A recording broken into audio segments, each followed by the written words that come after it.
Professor Noam Chomsky, thank you for taking the time to meet with us. Very pleased to be with you. We had to come all the way to Amman, Jordan to talk to you. Well, you get a free trip. Yeah. Well, I was thinking that you should send the flowers to the border control official who said that you could go into the territories. Actually, Birzeit thought to send the thanks, since it publicized the talk, Yeah. which otherwise no one would have ever heard of. I mean, I've talked to Birzeit before, and nobody ever knew. We were meeting you after the talk, the conference talk, the video talk that you gave to Birzeit. Was there anything in that talk that might have... Talked about you. It was mostly about, it was about the United States. It was U.S. foreign relations. So, of course, the Middle East came up, and I talked about Israel-Palestine. But, I mean, it doesn't compare to talks that I've given in Israel. Mm-hmm. You know, the Ministry of Interior apologized and claimed that it was a simple misunderstanding. No, that's certainly false. It was perfectly well understood. The border official was in constant contact with the ministry, and he played no role. He was simply referring questions and comments from the ministry, and they understood everything, and their reasons were very clear and explicit. Why? What do you think the reasons were? I presume they're the ones that kept coming back from the ministry, that he kept asking over and over. One was, well, he did mention, well, they don't like your, they don't like your views, the government. So I said, yes, let's try to find one government in the world that does like my views. Has it happened to you in any other country in the world? Well, there's one case of a country which wouldn't allow me in. That was Czechoslovakia under the Russians in 1968. It's hard to think of a case outside of totalitarian states where someone has been refused entry because they've been invited to give a talk at a particular university. So I guess you're going to use this. I can hear the lectures now in the U.S. campuses. That could. I haven't intended to say anything about it. If I'm asked, I'll. And why didn't you try to come in after the ministry apologized? Well, I just don't have time. I have a short trip, several countries to visit. I'll go on to the next country. So you were here in Jordan, Birzeit. You were planned to go to Birzeit, and tomorrow you were leaving for Beirut. And there's simply no time to add anything. And is it intentional, the fact that you haven't been to Israel in, what, 12, 13 years? Is it? No more intentional than the fact that I haven't been to Brazil for the same number of years, or Argentina, or that I've never been to countries that I'm constantly invited to. I mean, I have a very intense series of requests for visits. I can't take a fraction of them. It's just a matter of a timetable. Mainly the matter of the timetable and what's high on the agenda. So. By the way, we could have conducted this interview in Hebrew, right? You speak fluent Hebrew. I'm rusty. If it was 50 years ago, yes. Your father was a Hebrew professor. Yeah, and I lived in Israel for a while, and my Hebrew was, it's obviously an American accent, but it was fluent. I can still read perfectly well, but I wouldn't trust myself to speak. I have to think too hard to get the words out. But I think it emphasized the complexity of the issue, because on the one hand, you speak Hebrew and you come from a Jewish family, and you talked about anti-Semitism when you were young, and you lived on a kibbutz, and you actually considered staying and living in Israel. And on the other side, you were the most outspoken critic of Israel, and you undermine Israel's right to exist. That's quite false. In fact, I don't regard myself as a critic of Israel. I regard myself as a supporter of Israel. The people who are harming Israel, in my opinion, and it's what I've said many times, are those who claim to be supporting it. They are helping drive Israel towards moral degeneration and possible ultimate destruction. I think support for Israel should be support for policies which are to its benefit. But you talk about the fact that you don't support the right of Israel to exist as a Jewish state. I don't support the right. The Israeli public saw you go and shake hands with Hezbollah's leader Nasrallah just a couple of days before he started the bombing Israel and so on. No, it's not a couple of days before, and furthermore, they saw pictures of me meeting Nasrallah, but they didn't see pictures of me meeting his main enemy, with whom I spent much more time, Walid Jumblat. What's happening is that when I went to Lebanon, as in any other country, I try to find out as much as I can about the country if I have a little time. So I met with the head of Hezbollah. It's a major political force in Lebanon. In fact, in the last elections, the coalition that yes, but it's also this leader who's calling the demolition of Israel. And actually, what Hezbollah's position has been is that any position that the Palestinians accept, they'll accept. He doesn't think Israel should exist. Okay. I mean, he has so many missiles which are aiming Israel, and now he's aiming to bomb Tel Aviv. But you know, even there look, I'm sorry, he has missiles, but they're used for deterrence. Now, let's go back a step. You said I'm calling for the destruction of Israel, or some words like that. No, that you... I don't think it should exist as a Jewish state. Yeah, I don't think the United States should exist as a Christian state.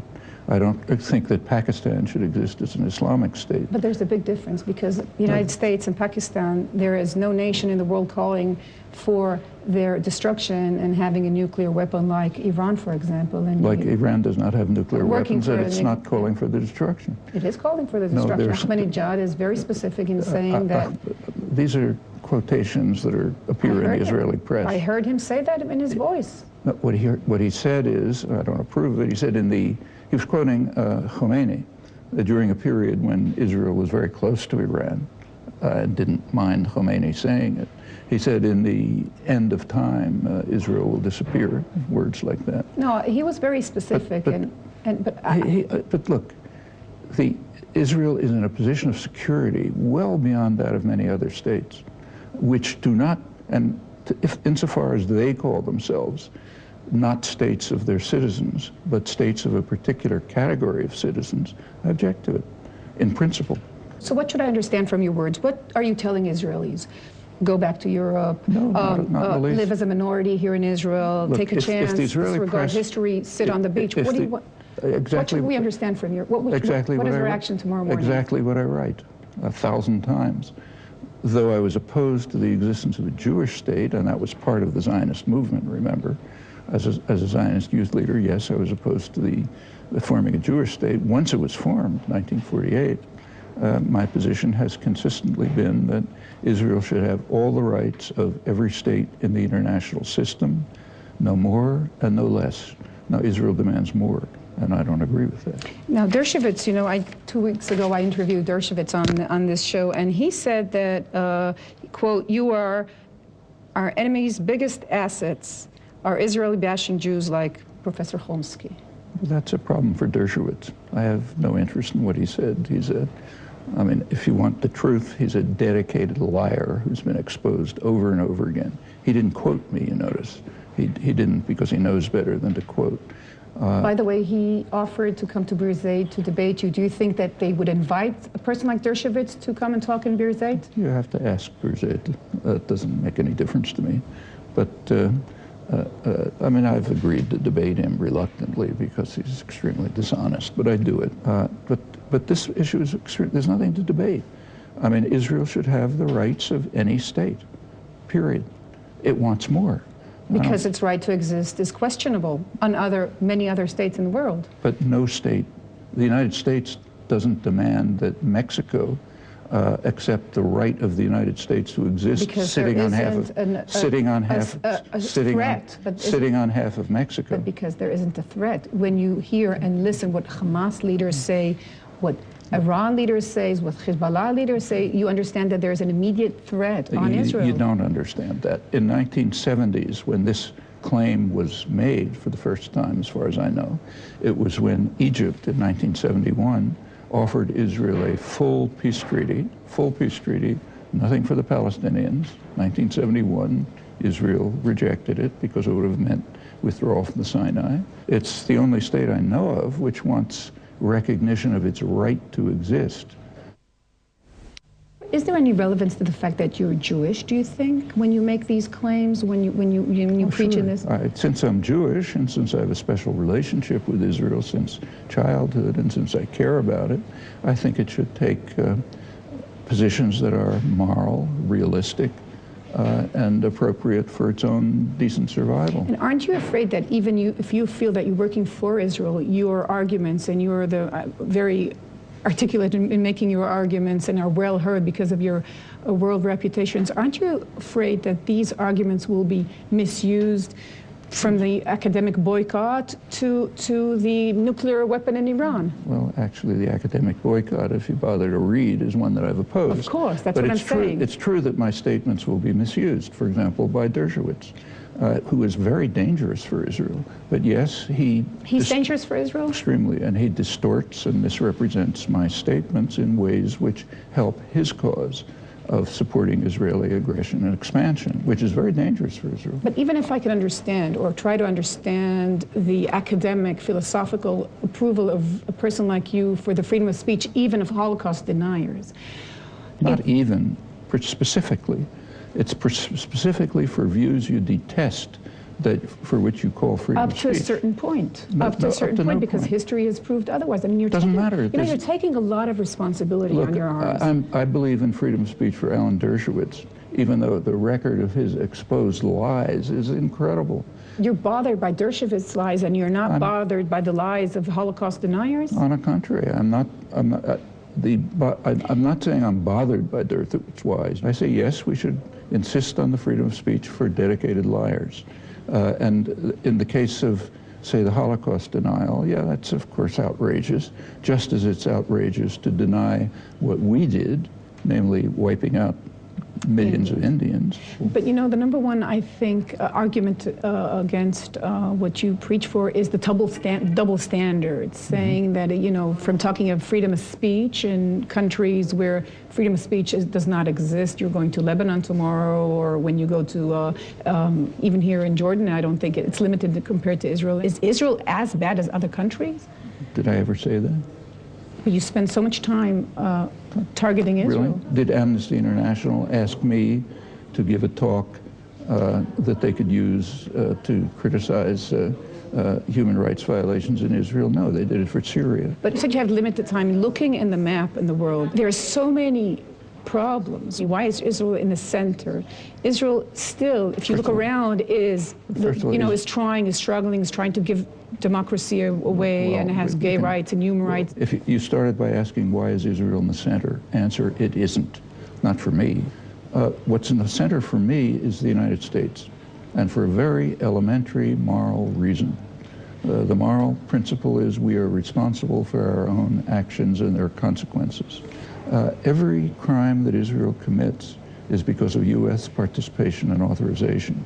So any decent American citizen, even without a special interest in Israel, as I have, should have these in the center of their attention, because those are the ones we're participating in, we're responsible for, and But what is worse in your eyes, the actions in Israel and in the territories, or for example, what's going on in Afghanistan now?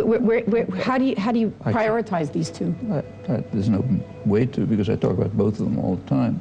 But is Israel what's going on in Israel as severe as what's going on in Darfur, Afghanistan, well, let's Sudan? Take Darfur. In the case of Darfur, yes, the crimes are worse, but there is much less that I can do about them. Much less, almost nothing, in fact. So yes, it's fine to sign petitions criticizing them, but there's no moral value to that. And you feel moral value because A, you're a citizen of the U.S., and B, you have connections to Israel, and you feel that you're part of the Let's put aside the personal connection to Israel, which is there, but if I had no connection to Israel at all, simply as an American citizen, it would be of prime concern, because the U.S. is decisively involved. But Israel, for example, could not attack Gaza, could not carry out the occupation and so on, without decisive and direct U.S. diplomatic, military, and economic support. You know, I think you're taking a lot of responsibility here. A person should take responsibility for what they are responsible for. Yeah, but you are so convinced for many years in your theories, you obviously don't see an existential danger to Israel. There is a danger. It's posing a danger to itself. You see it only from that. You're asking Israeli government to take a risk. You're saying, I'm going back to the nuclear issue, because... let's take the nuclear issue. Okay. There's a way to... what if you're wrong? That's what I'm asking. Look, you have to make judgments on the basis of your best assessment of the facts available. So that there's no... But shouldn't we learn from history? There were voices before the World War who didn't take Hitler that serious, and history unfortunately proved us wrong. How can you be so sure that Ahmadinejad is not going to wipe Israel of the government. You government. can't be sure. So therefore, what you should do is take steps to mitigate the threat, to the extent that it exists. The obvious step to take to mitigate the threat is to move towards instituting a nuclear weapons-free zone in the Middle East region. Okay. That will mitigate the threat. That is the threat. So you're saying, excuse me, that's important. Now, Israelis who don't want to do that are harming Israel.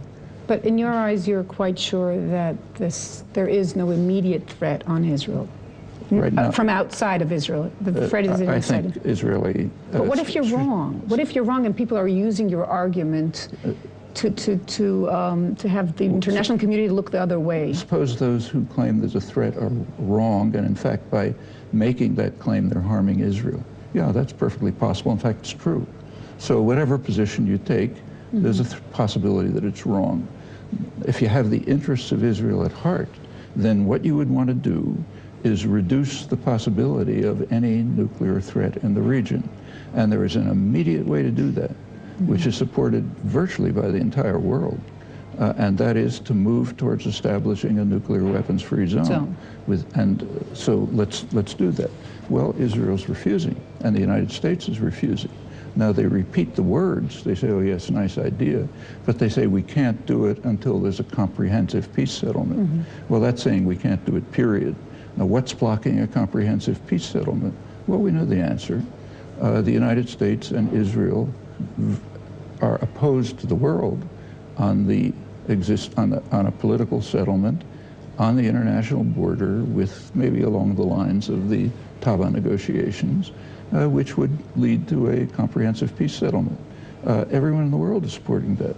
Now, by opposing that, well, you say everyone in the world, and then you go on. It is questionable if people. It's not that sure that the Palestinians can go through with this agreement. They have the Hamas on one hand. They have the Fatah. I'm just saying. Look, every relevant actor is in favor of this. Now, Israel and the United States are not only opposed to it in words, they're blocking it in deeds.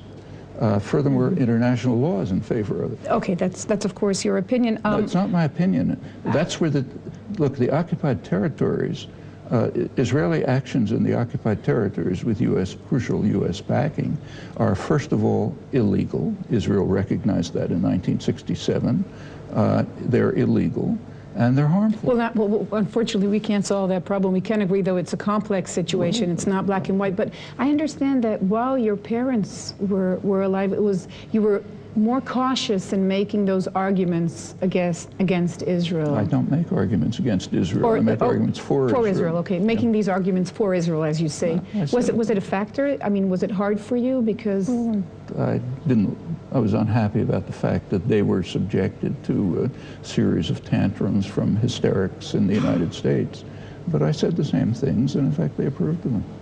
So when in Israel they consider you to be someone who is harming Israel, does it hurt you personally? Who considers I mean, the public opinion. I mean, the public opinion is reading what you're presenting to them. But I'm asking, does it offend you personally? Are you upset that is the portrayal just like of you? I'm upset by the fact that people in other countries in the world think I'm the greatest danger to their country. Is it tiring?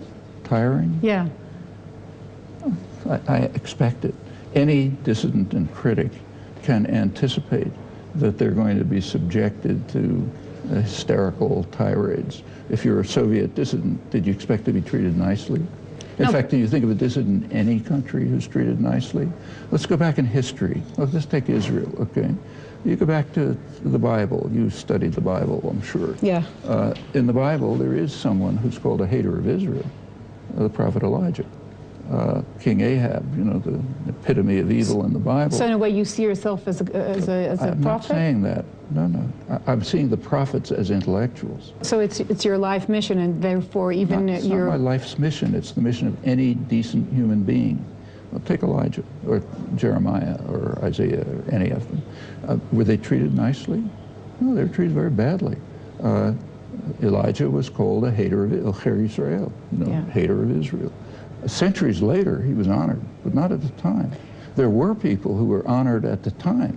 Centuries later, they're called false prophets. Centuries later. That was my. I'm laughing because I'm smiling because that was my next question. How do you think history will judge you? That's up to history. It depends who wins. And the Jewish history. It depends who wins the battles. If you had taken the other path in the 1950s and stayed in Israel, where would you think we would find you? I would be with my friends in Israel who say the same thing.